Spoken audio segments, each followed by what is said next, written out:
Hello everybody, I'm Nikki. I'm a guidance manager, but I'm also the UCAS lead for BASVIC, and welcome to the A1 Parent and Carers Higher Education webinar. So I'm going to actually turn the camera off now because I want you to be able to see the full slides, but I did want to just say hello on the first slide. Thank you. So for a start, absolutely no need to take any notes at all. We have loads of information on our website. We do have a parent and carers dashboard for higher education, but I'd really direct you to our internal SharePoint site.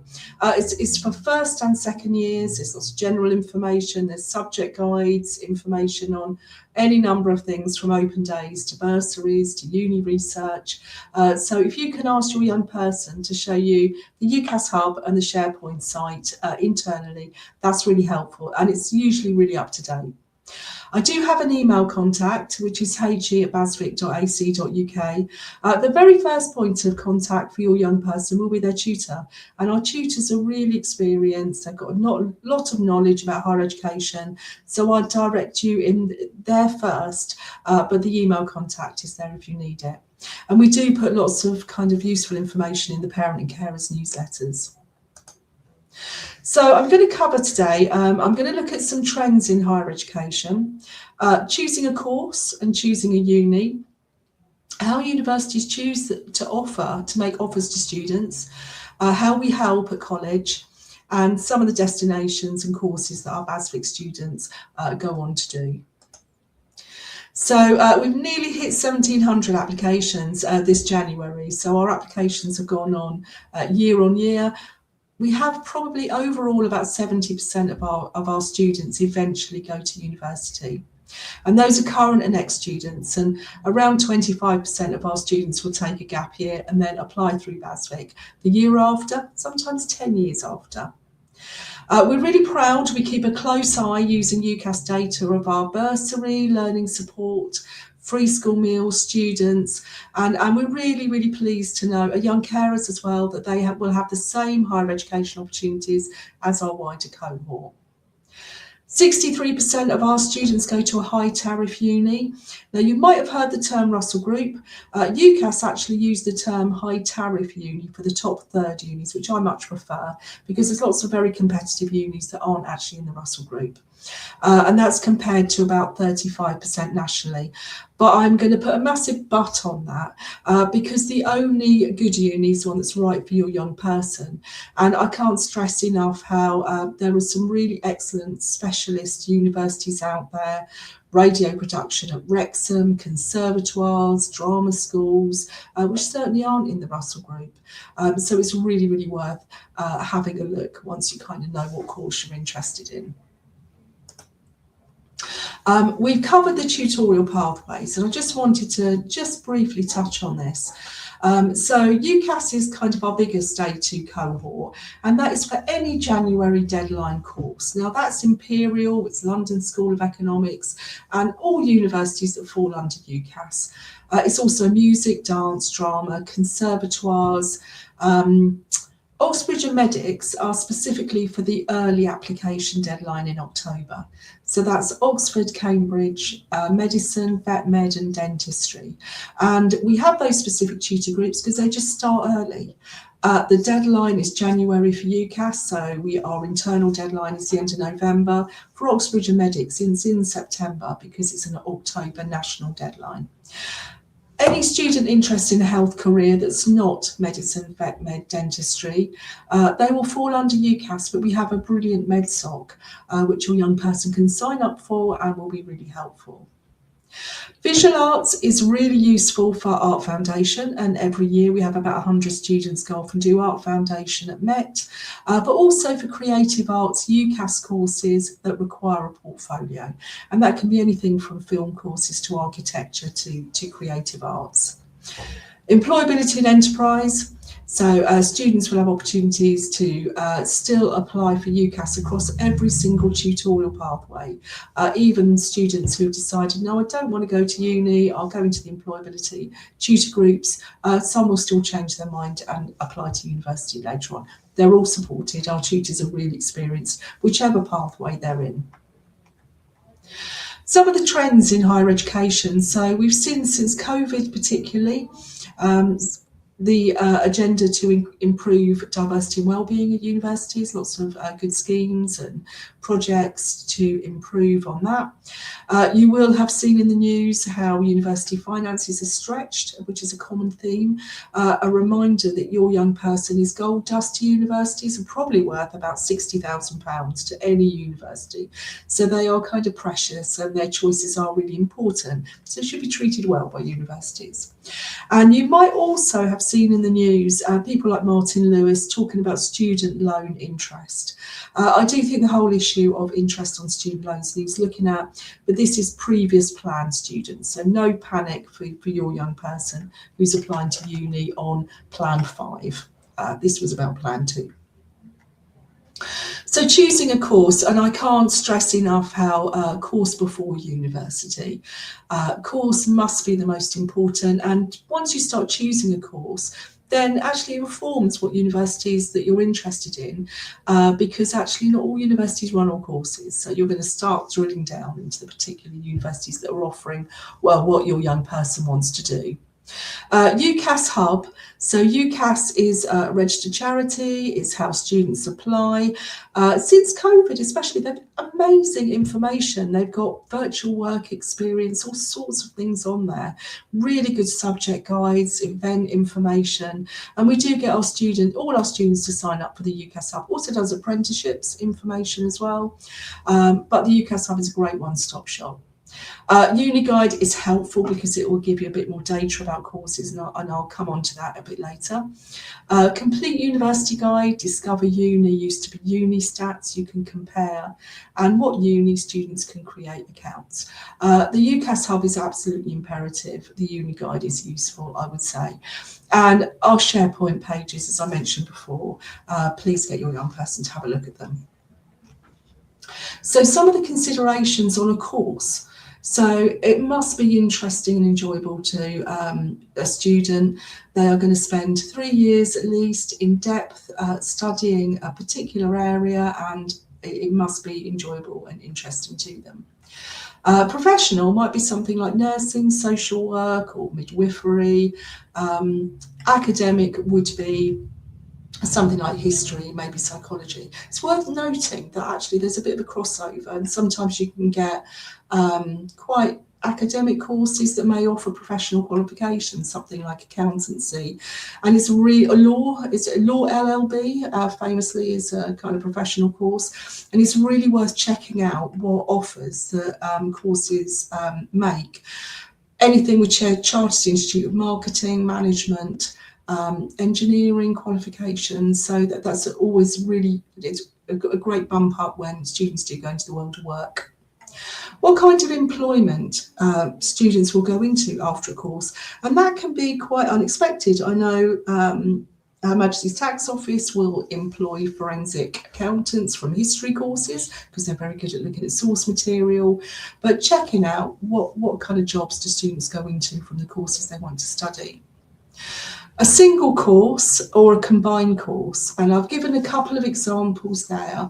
Well, actually, the courses, this is history at Sussex, and you can see history and politics, history and film, English and history with a study year abroad, just some examples of the single course history or the combined courses. Definitely seeing more and more students consider combined courses. I think they're absolutely brilliant. My favourite one is liberal arts, where you can make your own degree. It's wonderful. If you really like a variety of subjects, finding it hard to choose, something like liberal arts is ideal. Content is imperative, looking at the modules, and I'll talk about that in a bit. And how a course is assessed. When you get to the most competitive unis, they are going to be mostly exam assessed. So it's really worth having a look. I mean, actually, most courses are far more like BTECs, that they're a mixture of coursework and exams at university level. But really worth having a look and seeing what the assessment criteria is. And that should all be available to students when they look at those courses on the website. And looking kind of realistically at choices as well. What will their predicted grades be later on from their summer exams and their A1 work, their Year 1 work, and what might be realistic? And we'll talk about that as well in a minute.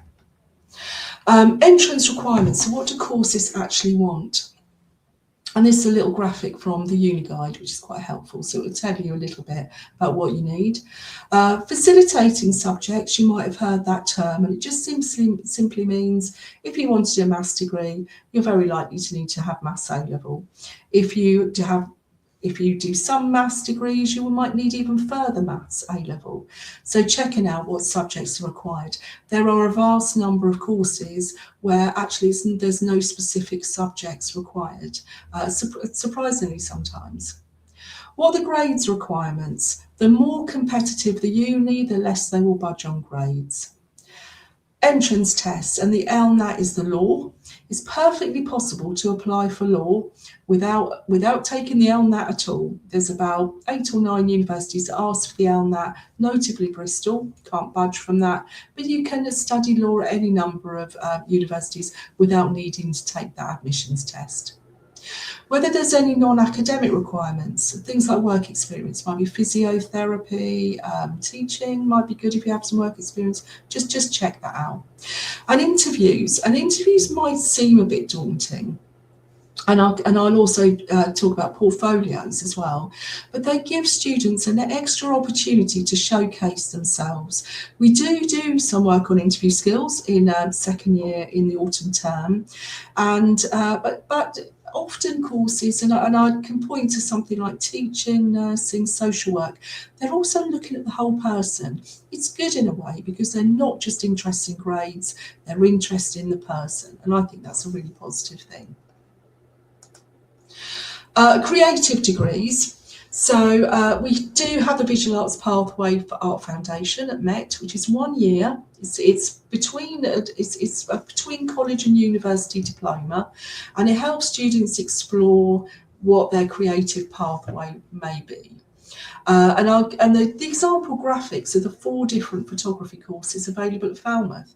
There's such an amazing variety of creative degrees. Sometimes the Art Foundation is right for students who are not quite sure what they might go into. My daughter loved graphic design. She went and did the Art Foundation and realised she didn't really like abstract stuff. She wanted to work to brief and ended up in marketing. So it's a really useful year, actually. But your young person might be quite keen on perhaps going into fashion, merchandise, or something that they know quite specifically what they want to do now. A-levels and BTECs. Lots of universities will accept either. Please note that the most competitive unis are mostly assessing on exams, and they like to see the evidence that students are really successful on exams, so hence requiring 3 A-levels. A-levels and BTECs are absolutely equal, and it's worth looking at different universities as to what their course requirements are. And I'll make a note, also checking entry requirements for GCSEs. To odd ones, you might get psychology courses that require grade 6 in maths. If in doubt, don't assume they might budge. Ring the uni and ask, because sometimes they don't budge at all. Modules, so I wanted to come back to this on the content. So these are 2 psychology degrees, and the modules in year 3, I think, of 2 different, one's Sussex and one's Bath Spa. And although they are both psychology degrees, looking down into the modules, and there will be mandatory modules that are probably quite common across all psychology degrees, across all unis, something like research methods. But there'll be all the optional content as well. And this is the same in all degrees of whatever subjects. And this is your kind of bread and butter of what makes it a bit exciting to sort of study those degrees.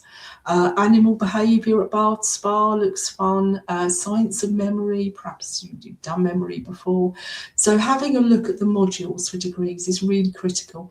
Something like history, you don't perhaps really want to be studying what you've already studied before at GCSE and A-level. Points or grades. So now some universities will ask for grades, and I'll give an example of chemistry at Oxford requiring the rather scary A star, A. But some will ask for points, and this can be a bit confusing. So chemistry at Brighton requires 96 UCAS points, which is equivalent to 3 C grades. And this is calculated using the UCAS tariff. And before I go on to that, I want to really stress that these are both chemistry degrees, Whether you go to Oxford, whether you go to Brighton, they're both a chemistry degree. What is possibly more important is getting a good degree and getting a first or a 2-1. And we know loads of our students will go off and get really, really excellent degrees. And that's probably, well, vastly more important than the university you went to. Both courses will be really robust. And this is an example, and I'm not going to befuddle you now because it can get quite complicated. There's lots of UCAS calculators online, but very simply, distinction star at BTEC, 56 points, A star at A level, 56 points. A pass at a full BTEC, 16 points, an E grade at A level, 16 points, and everything in between. So it's worth having a bit of a look, and just when your young person gets their predicted grades, just have a little tot up of the UCAS points, and just see if they're looking for point-based courses. So just to cover a little, very briefly, because your young person may want to do something completely different, but I do love the massive variety of courses that our students go on to study, and there's some wonderful, wonderful degrees out there. Probably law, politics, maths, psychology are our most popular. Marine biology is sometimes coming our top 10. I would say probably overall, I'm going to give a shout out to business, because there are so many varieties of business courses, whether it's event management, whether it's marketing, whether it's finance, accounting, is probably our biggest area. But again, there is such a wide variety our students will go into. It's wonderful. I always get excited if somebody goes off and does international wine business, which is my favourite of course, but nobody did last year. Choosing a university. So once you've chosen the course, you're going to start to look at the universities that offer those courses. So the right course, number one, but quality of facilities, provision, type and size, whether you want a nice countryside university, or students are quite obsessed with the quality of accommodation. It probably will be the only time in their life, quite possibly they have an ensuite in their halls. But really remembering that year 2 and year 3 will be in student rented accommodation outside of the uni, most probably. So having a bit of a look at where that accommodation is. Some of the big cities, you need to go slightly out of city, I think, but it's worth checking on an open day. Where do students find accommodation? Distance from home, north-south divide, and we talk to students a lot about this. Those of you who go up north on a regular basis will know how much cheaper it is. And not just distance from home, but travel from home, because sometimes you can go quite a way. I'll give an example of York. You think it's a long way, but actually the journey's not too bad. So what is the kind of journey like? And yes, there is a university at Wembley, which is the University Campus of Football Business, which is probably my favourite university, and brilliant for law, coaching, football business, or football media. It's a great uni. Students go, our top destinations, not surprisingly, Sussex and Brighton, where I think the majority of students do stay at home and save money. Bristol and Leeds are popular. Manchester, Liverpool's come up the ranks. Really rate Liverpool. Cardiff, Bath, Nottingham, Southampton, Portsmouth, not too far away. But our students went on to about 104 different higher education institutions, including conservatoires, including drama schools, all sorts of different institutions that are offering degree level courses. Other factors to consider: scholarships and bursaries are free money. What are universities offering? They will not offer the same. So it's worth checking out. And what kind of support services do they have? What is the kind of mix of those students? State school, private, international, that diversity. This graphic, and I mentioned it earlier, is from the Uni Guide. And you can have a look, and you can look at UK students, international students, gender mix, how many get 2-1 and above, and the dropout rate. And you might be thinking 11%, that's quite high, but actually the average is about 10%. So it's just about on average. And also, really helpfully, what popular A levels were studied and grade achieved, which is sometimes a little bit reassuring if the university is asking for higher. Reputation I take with a little bit of pinch of salt, because social media always brings out the negative comments.